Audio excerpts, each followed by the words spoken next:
Por favor, pegue a sua Bíblia no livro de Deuteronômio, capítulo 20 e versículo 1 em diante.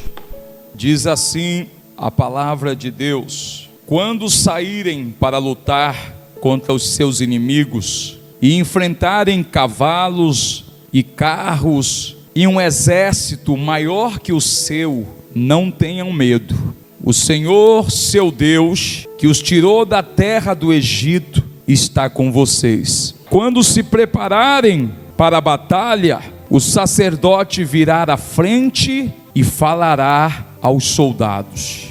Dirá: ouçam, homens de Israel, ao saírem hoje para lutar contra os seus inimigos, sejam corajosos, não tenham medo, nem se apavorem, nem tremam diante deles, pois o Senhor, seu Deus, vai com vocês. Ele lutará contra seus inimigos em seu favor e lhe dará vitória. Então os oficiais se dirigirão aos soldados e dirão: alguém aqui acabou de construir uma casa, mas ainda não a dedicou? Se houver alguém nessa situação, vá para casa. Se você morresse na batalha, outra pessoa dedicaria a sua casa. Vamos ler o versículo 8, por favor. Os oficiais também dirão: alguém aqui está com medo ou angustiado? Se estiver, vá para casa, antes que amedronte mais alguém. Queridos, diante das batalhas, diante da guerra, o significado daquela vida que Jesus prometeu: eu vim para que vocês tenham vida e a tenham em abundância. Que quer dizer ter saúde, ter paz, ter alegria, ter uma família abençoada. E nós achamos que simplesmente pelo fato de nós encontrarmos Jesus, isso automaticamente já vem sobre nossas vidas. Quando o apóstolo Paulo fala lá para Timóteo, acho que em 1 Timóteo, capítulo 1, ele disse: Deus não nos tem dado um espírito de covardia, mas de ousadia, de poder, de coragem. E por que Deus não nos deu um espírito de covardia? Deus nos deu um espírito de coragem, um espírito de ousadia, ao invés de medo, de temor. Porque tudo no reino de Deus, você tem que ir para a batalha. Você precisa sair para a batalha. E quando há medo, você fica retraído. Peraí, pastor, mas o reino de Deus é um reino de paz. É um reino de paz que diz a palavra de Deus lá em Filipenses, que a paz que excede todo entendimento guardará o teu coração e a tua mente. Diga: a paz que excede o entendimento. Significa que ainda que você esteja numa guerra, o teu coração estará calmo e confiante em Deus. Ou seja, ainda que contra mim estoure uma guerra, disse Davi, eu não temerei, eu não terei medo, porque o Senhor está comigo. Então, essa paz não é uma paz que te isenta de guerra. E tem muitos cristãos que eles estão achando que Deus pode lhe entregar a vitória, e eles estão esperando lá, esperando, e não sai para a batalha. Queridos, isso daqui é tão forte, a questão de batalha, de guerra, que nós enfrentamos e precisamos enfrentar, que quando nós lemos Deuteronômio, se você ler o prefácio do capítulo 20, sabe qual é o prefácio? Leis da guerra. Deus sabia que o povo enfrentaria guerras, batalhas. Então Deus estabeleceu um padrão de como eles deveriam se comportar em tempos de guerra. Porque é como você se comporta no tempo de guerra que vai determinar se você vai ser um vencedor ou se você vai ser um perdedor.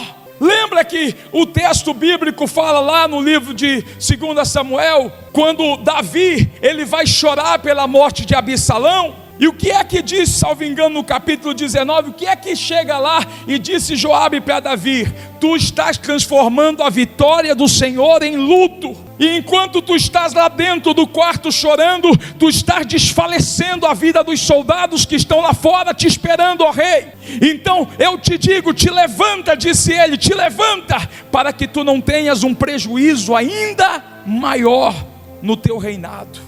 Olha só, irmãos, o que diz a palavra de Deus, capítulo 19, versículo 5. Então Joabe foi até o quarto do rei e disse: hoje salvamos sua vida e a vida dos seus filhos e as filhas das suas esposas e concubinas. E no entanto o Senhor age desse modo e nos faz sentir envergonhados. Parece amar os que te odeiam e odiar os que te amam. Hoje deixou claro que todos os teus comandantes e soldados não significam nada para o Senhor. Pelo visto, se Absalão tivesse sobrevivido e nós tivéssemos morrido, o Senhor estaria satisfeito. Agora saia e vá parabenizar seus soldados, pois juro pelo Senhor que se o rei não for, nenhum só deles permanecerá aqui esta noite. Isso seria pior que todo o mal que já lhe aconteceu na vida. Olha só, queridos, o rei venceu uma batalha, e diz a palavra de Deus, versículo 1, que quando o rei venceu a batalha, ele viu o inimigo dele, que era Absalão, sair morto dessa batalha, e agora ele chorava e lamentava a morte de Absalão. Versículo 2, então todo o povo que estava, quando o povo soube da grande tristeza do rei pela morte do seu filho, a alegria da vitória daquele dia se transformou em luto, em pesar. E o que é que o rei fez? Ele foi para dentro do quarto chorar. Talvez é o que muita gente na hora da guerra faz. Talvez diante da ameaça de Satanás, tentando tocar nos teus filhos, tentando tocar no teu casamento, tentando tocar no teu emprego, na tua estabilidade, talvez o que você tem feito é sair para dentro do seu quarto e lamentar. Mas aí Deus levanta Joabe, e Joabe vai lá ao rei, porque alguém precisava tomar uma atitude. E diz a palavra, versículo 3, os soldados entraram na cidade sem chamar atenção, como se estivessem envergonhados e houvesse fugido da batalha. Não fuja da batalha. Os soldados saíram sem chamar atenção. Tem gente que você pergunta: cadê o fulano? Cadê o ciclano? Ninguém vê ele, porque ele está escondido dentro de um quarto com um travesseiro chorando. E você pensa que isso vai resolver a sua vida? Não vai resolver. Pelo contrário, o diabo vai fazer a festa. Então Deus levanta um homem chamado Joabe, comandante do exército de Davi, e ele vai lá com Davi e ele diz: olha aqui, eu te aconselho a sair agora.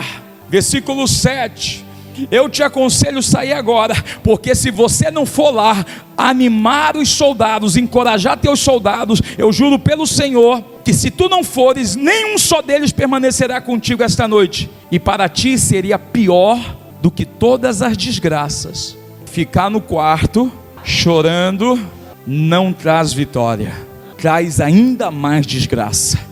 Aonde é que Davi estava? No quarto, chorando. Versículo 3, e o povo, aonde que o povo estava? Todos envergonhados, como se estivesse fugindo, como fazem os que fogem humilhados da batalha, ou seja, todos tímidos, reclusos, envergonhados, fugindo da batalha. E aí eu pergunto, qual tem sido a sua atitude na guerra? A ameaça no casamento, qual tem sido o seu comportamento diante disso? A ameaça com alguém da sua família, o diabo está tentando destruir, está tentando roubar, está tentando matar, e qual tem sido a sua postura? Abandonar a presença de Deus? Eu não consigo, não estou indo nem para a igreja, porque eu estou enfrentando tanto problema. Por isso que o diabo está vencendo, porque não é no quarto que se vence batalha. Era isso que Joabe queria dizer para o Davi: sai desse quarto.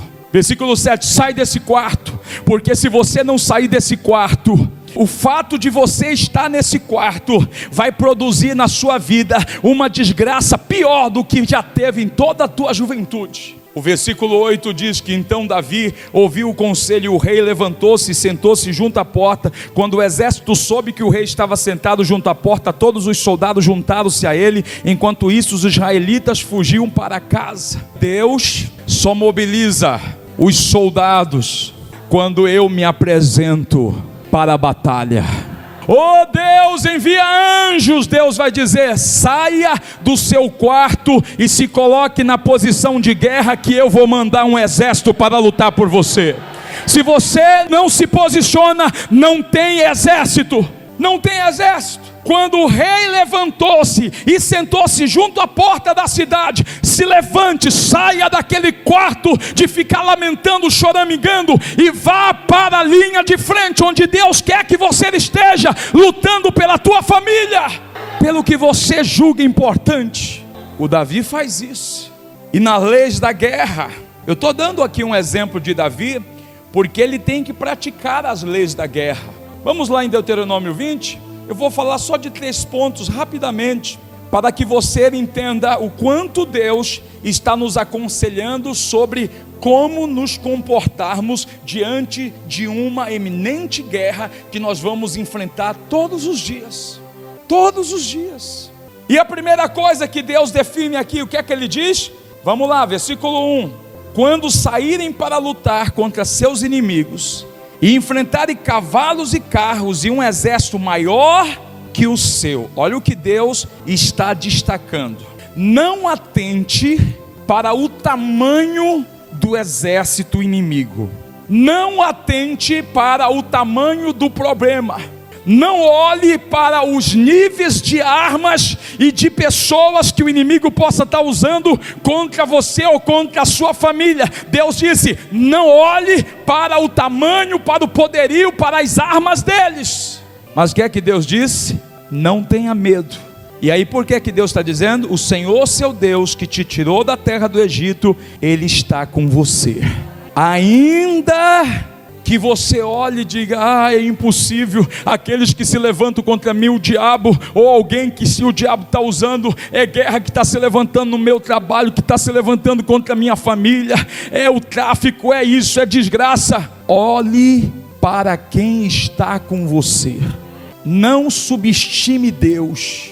Olha a lei da guerra. A primeira coisa que Deus fala: não olhe para o tamanho do teu inimigo. Por que Deus disse isso? Porque o medo te paralisa. O medo não deixa você ter ação. O medo não deixa você ter reação. E quando você olha para algo que você considera na sua mente maior que você, qual é a primeira coisa do psicológico humano? Olha lá, medo. Por isso Deus está dizendo: não olhe para o exército, mesmo que ele seja maior que o seu.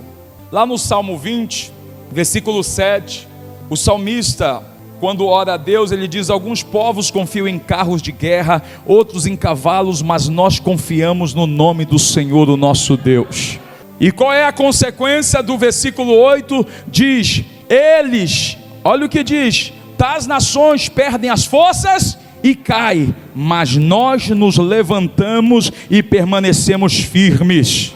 Os que colocam a sua esperança na guerra, no poderio, no seu dinheiro, na sua força, no seu poder, eles vão cair. Mas quem confia no Senhor vai se levantar e vai permanecer firme. Em quem você confia? Qual é o primeiro comportamento? Não ter medo. Não olhar o tamanho do adversário, mas atentar quem está com você.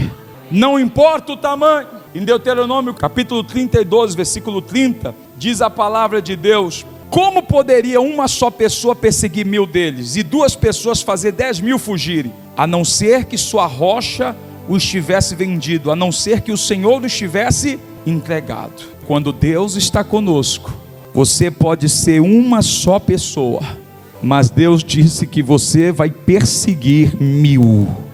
Você pode ser só 2 pessoas, você e o seu cônjuge, você e o seu filho, mas 2 pessoas fazem fugir 10.000. E o que é que faz uma pessoa prevalecer contra uma família? Só se o Senhor tiver te deixado de mão, ou você deixou o Senhor de mão. Se você deixa o Senhor, aí o inimigo consegue prevalecer contra a tua vida. Aí o inimigo consegue entrar no teu casamento, começa a entrar na vida dos teus filhos. Mas se Deus está com você, uma só pessoa consegue colocar em fuga 1.002 pessoas conseguem fazer 10.000 fugirem, porque o Senhor está com você.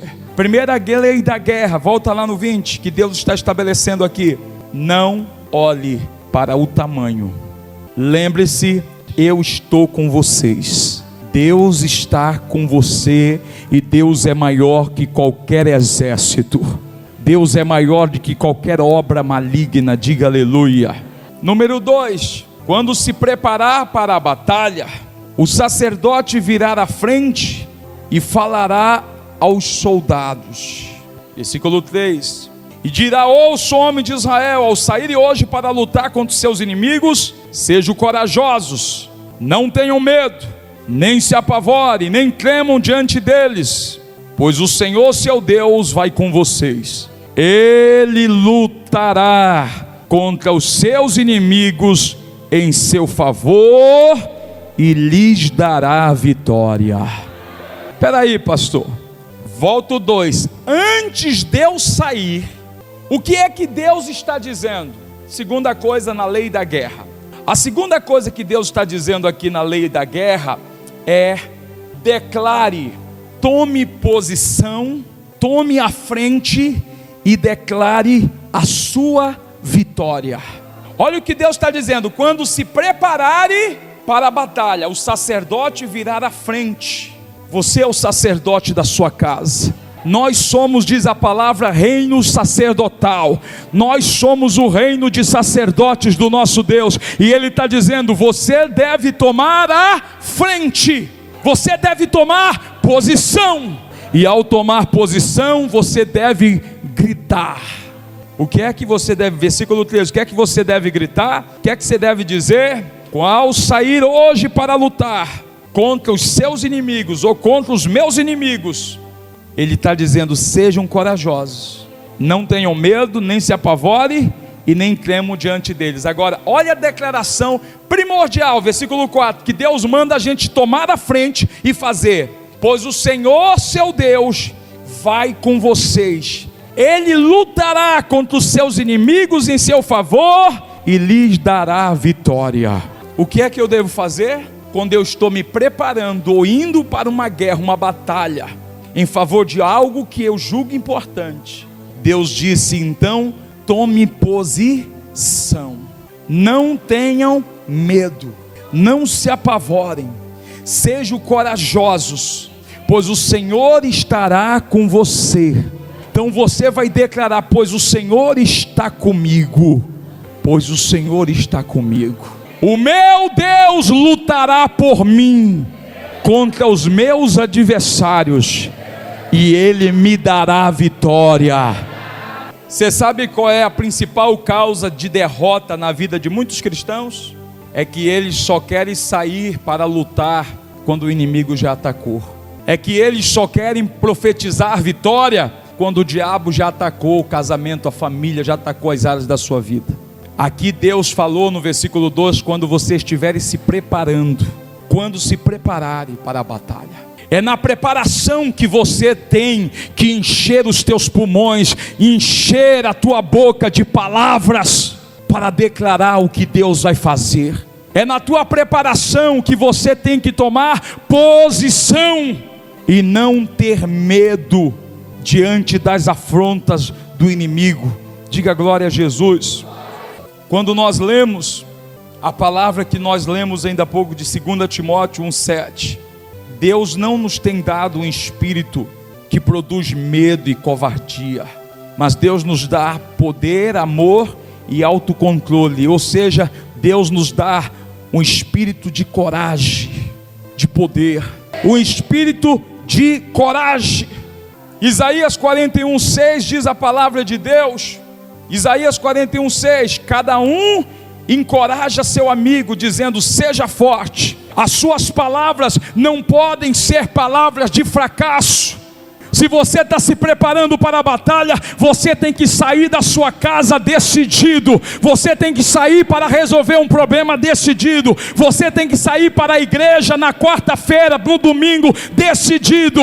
Você tem que sair declarando vitória e encorajando quem está perto. Agora o contrário também é verdade. O que é que Deus está dizendo aqui? Cada um encoraje, dizendo seja forte. Encoraje o seu amigo com as palavras de convicção, de poder. Mas olha também que Deus disse nas leis da guerra, lembrando esse capítulo de Deuteronômio 20, as leis da guerra, o versículo 8, veja o que Deus está dizendo. Os oficiais também dirão: alguém aqui está com medo ou angustiado? Se estiver, vá para casa, antes que você amedronte mais alguém. Quando você anda com pessimista, irmão, tu vai ser derrotado. Quando tu anda com gente medrosa, gente que a palavra é cheio de fracasso, desgraça, só conta coisas de derrota. Olha na lei da guerra que Deus disse: se você antes de ir para a guerra perceber no meio do exército alguém com medo, alguém angustiado, tira, porque essa pessoa, ela pode colocar o exército todo em perigo, porque a angústia, o medo, ele vai sendo transmitido. Quando a gente lê a história dos gaditas, muitos não atravessaram o Jordão quando transbordava, mas quem atravessou? Os gaditas, os filhos de Gade. Porque bastou um atravessar o Jordão a nado e todos os outros foram atrás. E por que as outras nações não conseguiram? Porque não tinha alguém corajoso que encorajasse os demais. Deus, Ele nunca vai aceitar de você a postura do medo, a postura da angústia, a postura da amargura. Ele nunca vai aceitar a postura de Davi no quarto chorando. Não. Se você quer vencer, se você quer que Deus seja o teu general, o teu comandante na hora da batalha, você tem que estar, terceiro, no mesmo sentimento de Deus. Em Deus não existe medo. Deus é o general. Deus é chamado de Jeová Sabaote, o Senhor dos exércitos. O Senhor é chamado como o general dos exércitos.